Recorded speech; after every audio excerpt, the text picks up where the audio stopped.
Story நேரம் Tamil வியூவர்ஸ்க்கு hi. நம்ம சீரீஸோட 26வது எபிசோட்ல என்ன ஆக போகுது அப்படின்னு தான் இன்னைக்கு இந்த வீடியோல பார்க்க போறோம்.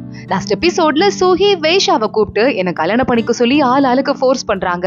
என் குடும்பமும் என்னை ஈஸியா அடகு வச்சுட்டு அவங்க பெனிஃபிட்ஸை பாத்துக்குவாங்க.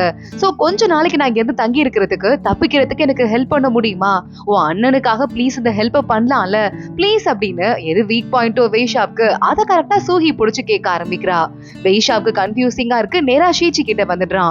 இதுல என்ன உங்களுக்கு கன்ஃபியூஷன்? ஏன் நான் ஏதாவது சொல்லுவேன் நீங்க நினைச்சீங்களா அப்படின்னு ஷீச்சி கேட்க, இல்ல எனக்கு தங்க வைக்கிறதுல நிறைய குழப்பம் இருக்கு, ஏதாவது சூஹி யோசிச்சிருந்திருக்கலாம்ல, என்ன ஐடியாவா இருக்கும்னு என்னால கண்டுபிடிக்க முடியலன்னு சொல்ல ஷீச்சி பாக்குறா. சத்தியமா என்னாலையும் கண்டுபிடிக்க முடியல, ஆனா உங்க அண்ணனுக்கு நீங்க ப்ராமிஸ் பண்ணிருக்கீங்க, சோ இங்க ஸ்டே பண்ணிக்கட்டும் பாக்கலாம் அப்படின்னு சொல்ல வேஷாவும் ஓகேன்னு சொல்லிட்டு கிளம்பி போயிடுறான்.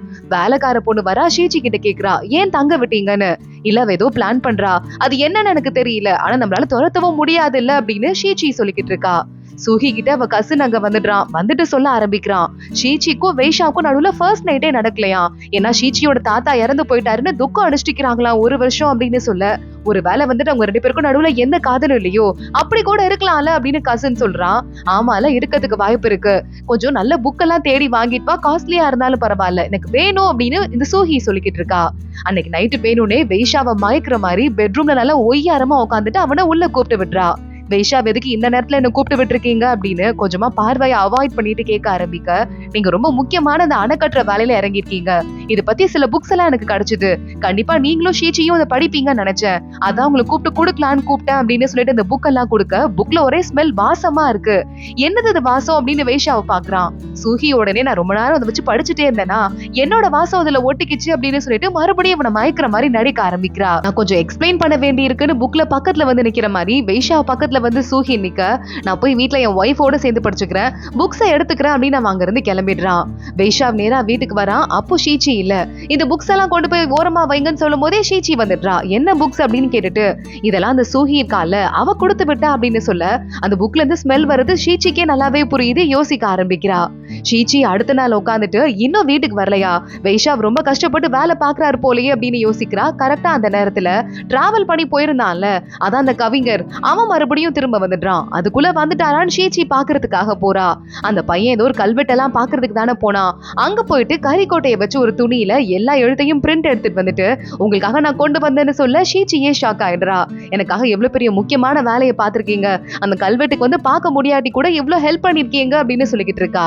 வேஷா அவங்க உட்காந்துட்டு புக்கெல்லாம் படிக்கும் போது பெரியவர் மறுபடியும் திரும்ப வந்துட்டாரா அந்த கவிஞர் அப்படின்னு சொல்ல, அதுக்குள்ள வந்துட்டானா, இது என் பொண்டாட்டிக்கு தெரியாம பாத்துக்கோங்கன்னு சொல்ல, அதுக்குள்ள அவங்க ஒய்ஃப்க்கு கிஃப்ட் எடுத்துட்டு அவன் நேராவே போயிட்டான் அப்படின்னு சொன்னது வேஷாவுக்கு ஷாக் ஆயிடுது. அதுக்குள்ள கிளம்பி போயிட்டானா அப்படின்னு ஷீச்சி நேரா அங்க இருந்து கிளம்பி வந்துட்டு இருக்கா. உங்களை கூப்பிடுறாரு உங்க ஹஸ்பண்ட் அப்படின்னு வேலைக்கார பொண்ணு சொல்ல, நேரா ஷீச்சி வந்து என்ன ஆச்சுன்னு கேக்குறா.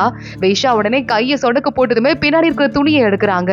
அந்த கல்வெட்டை அந்த மலையில இருந்து நேரா பேத்து கொண்டு வந்து இங்க வச்சிட்டு இருக்கான்.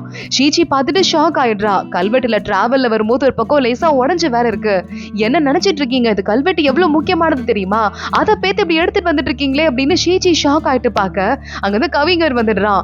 என்னையா பண்ணி வச்சிட்டு இருக்கீங்க, அது எவ்வளவு முக்கியமானது தெரியுமா, இதை எப்படி உடச்சு எடுத்துட்டு வந்துட்டீங்க அப்படின்னு சொல்லிட்டு அவனும் கத்த ஆரம்பிக்கிறான். ஏன் நல்லதானே பண்ணிருக்கேன் அப்படின்னு வேஷாப் சொல்ல, ஷீச்சி ஒரு பக்கம் முறைக்க ஆரம்பிக்கிறா. வேஷாவுக்கு இப்பதான் நம்ம லேசாக தப்பு பண்ணிட்டோம் போல அப்படின்னு தோண ஆரம்பிக்குது. எத்தனையோ 100 வருஷமா அந்த இடத்துல இருக்குங்க, இப்படி இதை எடுத்துட்டு வந்துட்டீங்களே அப்படின்னு அந்த கவிஞர் கத்த ஆரம்பிக்க, ஷீச்சி பாக்குறா இதை எப்படியும் சரி பண்ணணும்ல, இதை சரி பண்ற பொறுப்பு உங்ககிட்டயே கொடுக்குறேன் அப்படின்னு கவிஞர் கிட்ட கொடுத்துடுறா. இத்தனை 100 வருஷம் பெருமை வாய்ந்த இந்த பொருளை சரி பண்ணணும்னா நீங்க மட்டும் பண்ணாதான் முடியும், ப்ளீஸ் இதை சரி பண்ணி மறுபடியும் அந்த இடத்துலயே ஃபிக்ஸ் பண்ணிடுங்க, உங்களால மட்டும் தான் கரெக்டா முடியும் அப்படின்னு ஷீச்சி 2-3 தடவை அழுத்தி சொல்ல, உடனே அவனும் பார்த்துட்டு, கண்டிப்பா தேவி நீங்க சொல்லிட்டீங்கல்ல, நீங்க சொல்றது அப்படியே கேட்கிறேன்னு ஒரு கும்பிடு ஒண்ணு போட்டுட்டு இருக்கான். அது வந்து அப்படின்னு வேஷா நடுவுல குறுக்க வர ஷீச்சி அவனை தரன்னு இழுத்துட்டு போயிடுறா. இதுக்கு மேல நீங்க பேசவே தேவையில்ல, வாங்க போலாம் அப்படின்னு.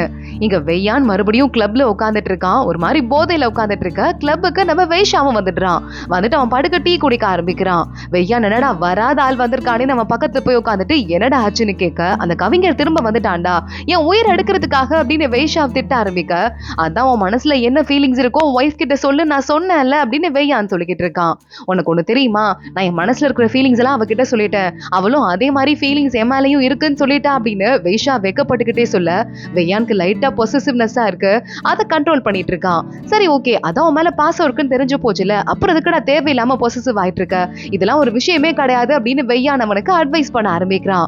இல்லடா அப்பயும் ஒரு மாதிரி குழப்பமாவே இருக்கு, அந்த ஆள் ரொம்ப வேற க்ளோஸா பழகிட்டே இருக்கான், அவனுக்கு இருக்கிற அறிவு எனக்கு வேற இல்லையா அப்படின்னு இவன் புலம்ப ஆரம்பிக்கிறான். அடுத்த நாள் காலையில வெய்யான் மறுபடியும் இந்த கவிஞர் கிட்ட வந்துட்டு, என்ன நீங்க ஏதோ சரி பண்ண போறீங்களாமே அப்படின்னு கேட்க, ஆமா சரி பண்ண போறேன், அதுக்கு என்ன இப்போ அப்படின்னு சொல்லிட்டு அந்த கவிஞரும் பேசிட்டு இருக்காரு. வெய்யான் யோசிக்க ஆரம்பிக்கிறான், மனசுல இருக்கிறத எப்படி சரி பண்றதுன்னு எனக்கு புரியல அப்படின்னு. நேரா வீட்டுக்கு போயிட்டு அங்க இருக்கிற நம்ம ஷீச்சியோட பெயிண்டிங்க எரிச்சிடலாம் அப்படின்னு கண்ணை முடிக்கிட்டு விளக்க பக்கத்துல கொண்டு போறான். ஆனா அவனுக்கு மனசு வரல. சோ மறுபடியும் ரிட்டர்ன் வந்துடுறான், அவனால முடியல அப்படின்னு.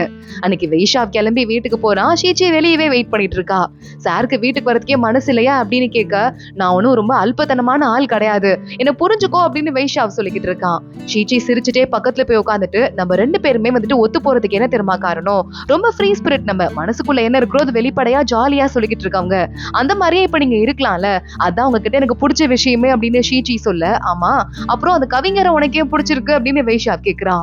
ரொம்ப திறமை இருக்கு, ஒரு கவிஞரை வந்துட்டு அவர் எழுத்துக்காக தான் பிடிக்கும், மத்தபடி வேற எதுக்காகவும் யாருக்கும் பிடிக்காது அப்படின்னு ஷீச்சி சொல்லிட்டு, சரி ஓகே, ஒரு புருஷனா நான் அடுத்த பசங்க கிட்ட வந்து சிரிச்சு பேசுறது இல்ல அவங்களை அட்மையர் பண்றது உங்களுக்கு பிடிக்காம இருக்கலாம், அதை பத்தி நான் நல்லா யோசிச்சு பார்த்துட்டேன், சரி கொஞ்சம் கொஞ்சமா அதை நம்ம ஸ்டாப் பண்ணிடலாம், நானும் அடுத்தவங்களை புகழ மாட்டேன், நீங்களே கண்ணு முன்னாடி அடுத்த பொண்ணுங்களை புகழாதீங்க, இவ்வளவு ஈஸியா ஒரு விஷயத்தை செஞ்சு முடிச்சிடலாம்னு சொல்ல, சரி ஓகே அப்படியே பண்ணிடுறேன் அப்படின்னு சொல்லிட்டு நம்ம வைஷாவ் ஷீச்சி மேல சாஞ்சுக்கிறான். இங்க பாரு நிலா எவ்வளவு அழகா இருக்குன்னு வைஷாவ் சொல்லிட்டு இருக்கான், உங்க மூஞ்சி மாதிரி நல்லா உருண்டையா இருக்குன்னு ஷீச்சி கிண்டல் பண்ண ஆரம்பிக்கிறா.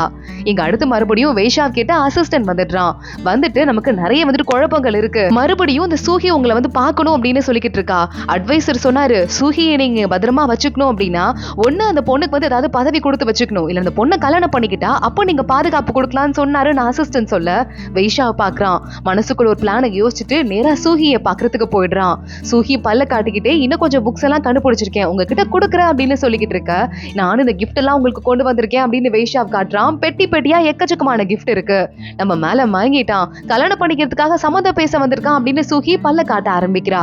நான் அந்த கிஃப்ட் எல்லாம் உங்களுக்கு கொடுத்து மறுபடியும் உங்க வீட்டுக்கு அனுப்பலான்னு இருக்கேன், இவ்வளவு கிஃப்ட் இருக்கதால உங்களுக்கு யாரும் மட்டும் மரியாதை இல்லாம உங்க வீட்டுல பேசிட முடியாது, போங்கன்னு சொல்ல பாதுகாப்பு தேடி இங்க வந்திருக்கேன், அதுவும் இல்லாம நம்ம சின்ன வயசு கனெக்ஷன் அதுக்கு ஹெல்ப் பண்ணணும்னு நினைச்சேன், ஆனா இப்போ போய் இங்க இருந்து அனுப்புறீங்க, என்ன அப்ப கண்டிப்பா கல்யாணம் பண்ணி வச்சிருவாங்க, நான் என்ன பண்றது, சரி பரவாயில்ல அந்த லூயான் இருக்கானே அவன் என்ன கல்யாணம் பண்ணிக்கிறேன் அப்படின்னு சொல்லிட்டு இருக்கான். அவன் என்ன கல்யாணம் பண்ணிக்கிட்டான் அப்படின்னா இந்த ஊருக்கு ஒரு ஸ்பையா நாங்க போறேன், அங்க என்னெல்லாம் நடக்குதோ அதை உங்ககிட்ட வந்து அப்படியே சொல்றேன் அப்படின்னு சூஹி சொல்ல, அதெல்லாம் வேண்டாம், நீங்க கல்யாணம் பண்ணிட்டு ஹாப்பியா இருந்தீங்கன்னா அது போதும், எனக்கு எந்த வேலையும் பார்க்க தேவையில்லை அப்படின்னு வைஷாவ் சொல்லிடுறான். சூஹி உடனே தலை வலிக்கிற மாதிரி அழுது நடிக்க ஆரம்பிக்கிறா. சரி உடம்ப பாத்துக்கோங்க நான் அப்புறம் வரேன் அப்படின்னு வைஷாவ் அங்க இருந்து கிளம்பி போயிடுறான். சூஹி பயங்கர கோபத்துல முறைச்சிட்டு இருக்கா. இங்க அந்த கல்வெட்ட கவிஞர் சரி பண்ணணுமே, அதுக்காக அந்த கவிஞர் உட்காந்துட்டு அதை எப்படி சரி பண்றதுன்னு கொஞ்சம் கொஞ்சமா எழுதி செதுக்க ஆரம்பிக்கிறான். நம்ம கவிஞரோட கைய பாக்கணுமே, பயங்கரமா பல வருஷ கணக்கா ஜிம்ல ஒர்க் அவுட் பண்ற மாதிரி செம்மையா இருக்கு, ஆர்ம்ஸ் பைசெப்ஸ்னு சொல்லிட்டு அத்தனை மசிலும் பக்காவா இருக்கு. கரெக்டா அங்க வேலை எப்படி நடக்குதுன்னு பார்க்க வர வைஷாவ் இதை பாத்துடுறான். பார்த்துட்டு இந்த ஆர்ம்ஸ் எல்லாம் பார்த்துட்டு அவனே ஷாக் ஆயிடுறான். என்ன இது அப்படின்னு சொல்லிட்டு, உங்களுக்கு சண்டை போட்டு பழக்கம் இருக்கான்னு கேட்க, ஒரு எறும்ப கூட நான் அது வரைய அடிச்சு கொண்டது இல்ல, நான் சாஃப்டான ஆளு அப்படின்னு கவிஞர் சொல்றான். ஆனா அப்பயும் வைஷாவ் கண்ணெல்லாம் மாறி மாறி அவனோட கைக்கும் மசிலுக்குமே போகுது. சரி ஓகே இந்த வேலையை சீக்கிரமா முடிங்க, ரொம்ப நாளைக்கு இந்த இடத்துல இருக்க கூடாதுன்னு சொல்ல, கல்வெட்ட சொல்றீங்களா இல்ல என்ன சொல்றீங்களா அப்படின்னு கவிஞர் கேக்குறாரு. கல்வெட்டு இங்க இருக்க கூடாது, அந்த இடத்துக்கு திரும்ப போகணும், அதே மாதிரிதான் உங்க பேரும் வந்துட்டு ரொம்ப பெரிய பேரா இருக்கு, உங்களை வந்து ஒரு சின்ன இடத்துல அடைச்சு வைக்கிறதுல எனக்கும் இஷ்டம் இல்லை அப்படின்னு வைஷாவ் சொல்ல, சரி சரி பாத்துக்கலாம் அப்படின்னு சொல்லிட்டு மறுபடியும் மசில் எல்லாம் காட்டி கம்பி வேலையை பார்க்க ஆரம்பிக்கிறான் அந்த கவிஞர். இதை பார்த்துட்டு வைஷாவால தாங்கிக்கவே முடியல, இப்படி எப்படி சாதாரண ஒரு கவிஞருக்கு மசில் வரும் அப்படின்னு யோசிச்சுட்டு வீட்டுக்கு கிளம்பி போறான். இன்னைக்கு நமக்கும் அதே மாதிரி மசில் வரணும் அப்படின்னு அங்க வெயிட் இருக்கு, எக்கச்சக்கமா அதை தூக்கி வெயிட்டிங் இப்படி லிஃப்ட் பண்ண ஆரம்பிக்கிறான். அடுத்த நேரம் ஆபீஸ்க்கு போயிட்டு ஆபீஸ்லயும் போய் படுத்துக்கிட்டு வெயிட் லிஃப்ட் பண்ண ஆரம்பிக்கிறான். உங்களை பார்க்க ஆள் வந்திருக்காங்கன்னு தளபதி எழுப்பி விட வந்து நிக்கிறது பார்த்தா நம்ம கவிஞர் தான். வைஷாவுக்கு லேசா அசிங்கமா போயிருது. நீங்க வேலையை முடிச்சிட்டீங்களான்னு கேட்க, ஆமா நான் முடிச்சிட்டேன், நான் சீக்கிரமா கிளம்ப போறேன், நாளை கிளம்பலான்னு இருக்கேன்னு கவிஞர் சொல்ல, நானே உங்களை வந்துட்டு உரிய முறையோட வந்து வழி அனுப்பி வைக்கிறேன், நீங்க பார்த்து பத்திரமா போயிட்டு வாங்கன்னு வைஷாவ் பல்ல காட்டி சிரிச்சுக்கிட்டே சொல்றான். மறுபடியும் வைஷாவ் வெயிட் லிஃப்ட் பண்ண ஆரம்பிக்க போன கவிஞர் திரும்ப வந்து, எனக்கு இதுல கொஞ்சம் ஐடியாலாம் இருக்கு, நான் சொல்லி தரவா அப்படின்னு கேட்டு வைஷாவுக்கு எந்த மாதிரி பாடியை வச்சுக்கணும், எப்படி வெயிட் தூக்கணும்னு கொஞ்சம் கொஞ்சமா சொல்லி கொடுக்குறாரு. நம்ம தளபதிக்கு இதை பார்க்கறதுக்கு அசிங்கமா இருக்கு, நம்ம பாஸ் இப்படி மானத்தை வாங்குறாருன்னு ஒரு பக்கம் கெக்க பிக்கன்னு சிரிச்சுக்கிட்டு இருக்கான். ஆமா உங்களுக்கு வெயிட் லிஃப்ட் பண்ண தெரியுமா, இவ்வளவு நல்லா பண்றீங்கன்னு வைஷாவ் மறுபடியும் கேட்க, ஐயோ தூக்குனதே கை பிடிச்சுக்குச்சுங்க, சரி சாரி நான் கிளம்புறேன் அப்படின்னு கவிஞர் அங்க இருந்து கிளம்பிடுறாரு. அடுத்த நாள் கவிஞர் கவிஞர் அந்த ஊர்ல இருந்து கிளம்ப ஆரம்பிக்கிறாரு. வழி அனுப்புறதுக்காக வைஷா ஷீச்சி 2 பேரும் போறாங்க. கவிஞருக்கு gift கொடுக்கறதுக்காக நிறைய gift ஏற்பாடு பண்ணிருக்காங்க. இத நம்ம வைஷா சொன்னதுமே ரொம்ப ரொம்ப தேங்க்ஸ், இவ்வளவு நீங்க எனக்கு மரியாதை கொடுப்பீங்க நான் எதிர்பார்க்கவே இல்லை அப்படின்னு வைஷா கிட்ட கவிஞர் ஒரு பெரிய கும்பிடு போடுறாரு. இதெல்லாம் என் ஒய்ஃப் தான் ஏற்பாடு பண்ணாங்க அப்படின்னு வைஷா சொல்லிக்கிட்டு இருக்கான். பரம்பரைக்கும் என்னைக்கும் நாங்க இதை மறக்கவே மாட்டோம் அப்படின்னு கவிஞர் சொல்ல ஆரம்பிக்க, நீங்க அந்த கல்வெட்டு இருக்கிற இன்னொரு முக்கியமான ஊருக்கு போகணும்னு சொன்னீங்கல்ல, அந்த ஊருக்கு போறதுக்கும் நான் ஏற்பாடு பண்ணிருக்கேன்னு சொன்னதும் கவிஞர் ரொம்பவே இமோஷனலா டச் ஆயிடுறாரு. அந்த இடத்துக்கு சூகி வரா, நானும் உங்களுக்கு ஒரு gift ரெடி பண்ணி கொண்டு வந்துட்டு இருக்கேன் அப்படின்னு சொல்ல, உடனே ரொம்ப தேங்க்ஸ் அப்படின்னு கவிஞர் பார்த்துட்டு இருக்காரு. கவிஞர் ஒரு வழியா ஊர்ல இருந்து கிளம்ப ஆரம்பிக்கிறாரு. சூகி ஒரு பக்கம் அவ வீட்டுக்கு கிளம்ப, வைஷாவும் ஷீச்சியும் அவங்க வீட்டுக்கு கிளம்பிட்டு இருக்காங்க. அப்ப ஷீச்சியோட கர்ச்சிஃப் கீழே விழுந்துருது. அதை வெய்யான் எடுத்துடுறான்.